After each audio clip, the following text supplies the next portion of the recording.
നമുക്കൊരുമിച്ച് ഈശോയുടെ തിരുഹൃദയത്തിലേക്ക് നോക്കാം. അവിടുന്ന് എന്താണ് നമ്മോട് ആവശ്യപ്പെടുന്നത് എന്ന് കേൾക്കാം.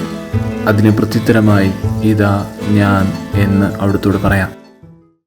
ഈശോയെ, ലോകം മുഴുവനിലും ഉള്ള എല്ലാ രാജ്യങ്ങളുടെയും ബഹിരാകാശ ഗവേഷണ സംവിധാനങ്ങളെയും പഠനങ്ങളെയും അങ്ങയുടെ കരങ്ങളിൽ സമർപ്പിച്ച് പ്രാർത്ഥിക്കുന്നു.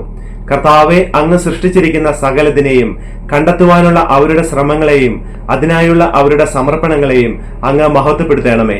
അവരുടെ അധ്വാനങ്ങൾ യഥാർത്ഥത്തിൽ ഫലവത്താകുവാൻ അങ്ങ് ഇടയാക്കണമേ. അങ്ങനെ ലോകത്തിൽ എല്ലാ മനുഷ്യരുടെയും സുസ്ഥിതിക്ക് കാരണമായി അവ തീരട്ടെ. കർത്താവായ ഈശോയെ, ഓരോ രാജ്യങ്ങളുടെയും ബഹിരാകാശ ഗവേഷണ ശ്രമങ്ങളെയും എല്ലാ ശാസ്ത്രജ്ഞന്മാരെയും അവരുടെ സഹപ്രവർത്തകരെയും അങ്ങയുടെ തിരുഹൃദയത്തിൽ ഞങ്ങൾ പ്രതിഷ്ഠിക്കുന്നു. അങ്ങയുടെ സൃഷ്ടികളെ ശരിയായി ഗ്രഹിക്കുവാൻ അവിടുത്തെ ജ്ഞാനം നൽകണമേ എന്ന് ഞങ്ങൾ പ്രാർത്ഥിക്കുന്നു. ആമേൻ. സ്നേഹം മാത്രമായ ഈശോയെ, അങ്ങയുടെ തിരുഹൃദയത്തിന്റെ ഇഷ്ടങ്ങൾ നിറവേറ്റുന്ന ഒരു ഉത്തമദാസനാക്കി അവിടുന്ന് എന്നെ രൂപാന്തരപ്പെടുത്തണമേ എന്ന് ഞാൻ പ്രാർത്ഥിക്കുന്നു.